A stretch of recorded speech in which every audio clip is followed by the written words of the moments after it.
नमस्कार. जर तुम्ही नॅशनल इन्फॉर्मॅटिक्स सेंटर म्हणजेच NIC मध्ये सायंटिस्ट बी पदासाठी तयारी करत असाल तर तुम्ही अगदी योग्य ठिकाणी आला आहात.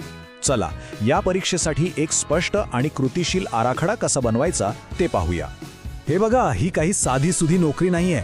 आपण बोलतोय एका ग्रुप A राजपत्रित अधिकाऱ्याच्या पदाबद्दल, आणि तेही कुठे तर NIC मध्ये, जी संस्था भारताच्या संपूर्ण ई-गव्हर्नन्सचा कणा आहे. म्हणजे विचार करा केवढी मोठी संधी आहे ही. आणि ही संधी किती मोठी आहे ते हा आकडा सांगतोय. 243. हो, 2026च्या भरतीमध्ये तब्बल 243 जागा उपलब्ध आहेत. खूप मोठा आकडा आहे हा.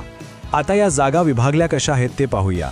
सगळ्यात जास्त म्हणजे 168 जागा आहेत कम्प्युटर सायन्स आणि IT साठी. त्यानंतर येतात डेटा सायन्स आणि AI, ज्यासाठी 50 जागा आहेत, आणि इलेक्ट्रॉनिक्ससाठी 25 जागा आहेत. म्हणजे तुम्हाला लगेच कळेल की तुमच्यासाठी संधी कुठे जास्त आहे. आणि आता येऊया त्या भागाकडे ज्याची आपण सगळेच वाट पाहत असतो. हो, पगार. हे पद आहे वेतन स्तर 10 मध्ये, म्हणजे साधारणपणे 56,100 ते 1,77,500 रुपयांपर्यंतचं वेतनमान. हे आकडेच सांगतात की या करिअरमध्ये किती दम आहे. चला तर मग आज आपण काय काय पाहणार आहोत त्याची एक झलक घेऊया.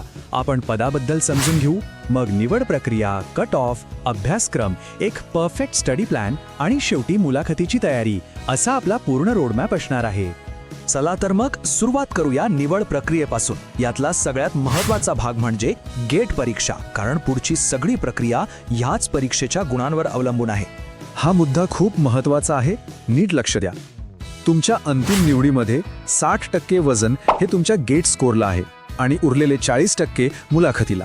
म्हणजे दोन्ही गोष्टी तितक्याच महत्त्वाच्या आहेत. एकालाही कमी लेखून चालणार नाही. म्हणजे प्रक्रिया अगदी सरळ आहे. 2च टप्पे आहेत. पहिला तुमच्या 2024, 25 किंवा 26च्या वैध गेट स्कोरच्या आधारावर तुम्हाला शॉर्टलिस्ट केलं जाईल. आणि दुसरा टप्पा म्हणजे तुमची अंतिम मुलाखत. बस. बरं, मग आपल्याला नक्की किती स्कोर करायचा आहे? त्यासाठी मागच्या वेळेसचे कट ऑफ पाहूया, म्हणजे आपल्याला एक टार्गेट सेट करता येईल. हे आकडे बघा. गेल्या वेळी जनरल कॅटेगरीसाठी कट ऑफ होता 65.83, OBC साठी होता 59.66 आणि SC साठी 55.55. यावरून आपल्याला एक अंदाज येतो की आपल्याला साधारण किती गुणांचं लक्ष ठेवायचं आहे. आता येऊया सगळ्यात महत्त्वाच्या भागाकडे, अभ्यासक्रम. खूप मोठा वाटतो ना, पण काळजी करू नका, आपण त्याला सोप्या पद्धतीने विभागून समजून घेऊया. एक गोष्ट लक्षात घ्या, तुम्ही कॉम्प्युटर सायन्सचे असा किंवा इलेक्ट्रॉनिक्सचे, तुमच्या अभ्यासक्रमाची रचना जवळपास सारखीच आहे. एक आहे इंजिनिअरिंग मॅथमॅटिक्स, जो तुमचा पाया आहे, आणि दुसरा भाग म्हणजे तुमचे मुख्य तांत्रिक विषय, ज्याला आपण अभ्यासक्रमाचा गाभा म्हणू शकतो. कम्प्युटर सायन्सवाल्यांसाठी सुरुवात गणितापासूनच करायला हवी. Mathematical logic, probability, linear algebra हे विषय तुमचा बेस पक्का करतात. हा पाया मजबूत असेल तर पुढचे विषय सोपे वाटतील. हा तुमचा पहिला आणि सगळ्यात महत्त्वाचा टप्पा आहे. एकदा गणिताचा पाया पक्का झाला की मग यायचं मुख्य संकल्पनांकडे. डिजिटल लॉजिक, कॉम्प्युटर आर्किटेक्चर आणि हो सगळ्यात महत्त्वाचं डेटा स्ट्रक्चर्स आणि अल्गोरिथम्स. हे विषय म्हणजे या परीक्षेचा आत्मा आहेत असं म्हटलं तरी चालेल. त्यानंतर येतो पुढचा टप्पा, सिस्टीम आणि डिझाईन. यात येतात operating system, compiler design, databases. हे विषय तुम्हाला सांगतात की कम्प्युटर आतून खरंच काम कसं करतो. आणि सगळ्यात शेवटी आपण पाहूया नेटवर्क्स आणि web technology. Computer networks, network security आणि HTML, XML सारखे विषय. आजच्या जगात हे विषय किती महत्त्वाचे आहेत हे वेगळं सांगायला नको.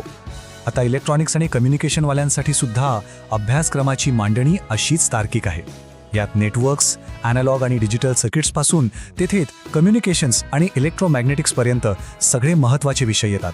तर मग प्रश्न हाच आहे की एवढा मोठा अभ्यासक्रम आहे, तर सुरुवात नक्की करायची कुठून आणि अभ्यास करायचा कसा? चला याच प्रश्नाचं उत्तर शोधूया. मी तुम्हाला एक सोपा 4 टप्प्यांचा स्टडी प्लॅन सांगणार आहे, जो तुम्हाला नक्कीच मदत करेल. ही आहे यशाची गुरुकिल्ली. बघा, सगळ्यात आधी इंजिनिअरिंग मॅथमॅटिक्सवर पूर्ण पकड मिळवा, तो पाया आहे. मग डेटा स्ट्रक्चर्स आणि अल्गोरिथम्स सारखे जे मूळ विषय आहेत ते पक्के करा. तिसऱ्या टप्प्यात ऑपरेटिंग सिस्टीम सारख्या अवघड विषयांकडे वळा. आणि शेवटी कॉम्प्युटर नेटवर्क्स आणि कम्युनिकेशन सारख्या विषयांनी अभ्यास पूर्ण करा. ही पद्धत एकदम परफेक्ट काम करते.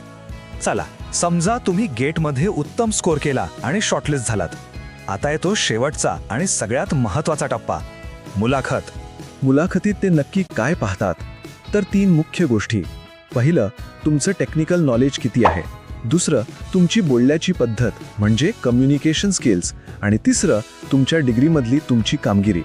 आणि हो, इथे एक गोष्ट लक्षात ठेवली पाहिजे. मुलाखतीला फक्त हजर राहून चालणार नाही. अंतिम यादीत नाव येण्यासाठी जनरल कॅटेगरीला कमीत कमी 50% आणि रिझर्व्ह कॅटेगरीला कमीत कमी 40% गुण मिळवणं बंधनकारक आहे. हे खूप महत्त्वाचं आहे. तर मग यशाचा संपूर्ण नकाशा आता तुमच्या समोर आहे. गेट परीक्षेपासून ते मुलाखतीपर्यंत सगळं काही स्पष्ट आहे. आता प्रश्न फक्त एकच उरतो.